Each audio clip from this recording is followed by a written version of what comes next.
खबरेमध्ये आता आपल्या सोबत आहे रिपब्लिकन पार्टी ऑफ इंडिया चे सर्वे सर्वा श्री राजेंद्र गवई साहेब आपल्या सोबत आहेत. गवई साहेब, केंद्रामध्ये आणि राज्यामध्ये एक मोठा संघर्ष सुरू आहे, ते म्हणजे SC मध्ये अ ब क ड अशा उपवर्गीकरणाचा. आपली काय प्रतिक्रिया आहे याबाबत? केंद्रामध्ये नाही, राज्यात सुरू आहे.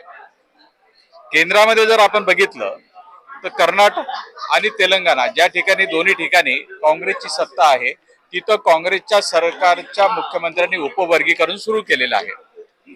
परंतु त्या ठिकाणी त्या उपवर्गीकरणाची आवश्यकता होती. महाराष्ट्रात त्याची नाही आहे.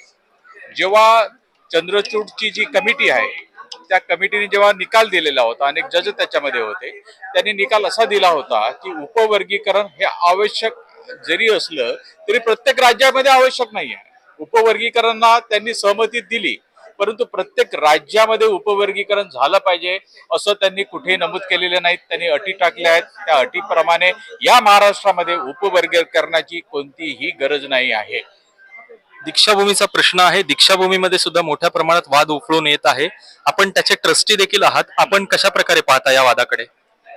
मी एकच म्हणतो की आम्ही 10 ट्रस्टी आहोत. 11 पैकी 8 एका बाजूने आहेत. म्हणजे जे आम्ही 8 मिळून अध्यक्ष निवडले आहेत, 3 एका बाजूने आहे. आमचं म्हणणं एवढंच आहे की 3 वर्षापासून, पहिले नाही, 3 वर्षापासून जे चेक वठवले जात होते ते एकाच अध्यक्षाच्या सहीने वठवले जात होते. आम्हाला नवल त्या मॅनेजरचं वाटते, त्या बँकेच्या, की तो एका सहीवरती कसे काय वटवत होते. आमचं दुसरं काही म्हणणं नाही आहे चेक वठवल्याबद्दल. कारण की भ्रष्टाचाराचा जर आरोप उद्या झाला असता तर केवळ अध्यक्षावरती नसता झाला, आमच्या पूर्ण ट्रस्टीवरती झाला असता, आणि त्याच्यामुळे आम्हाला ते पाऊल उचलावं लागलं. खूप खूप धन्यवाद.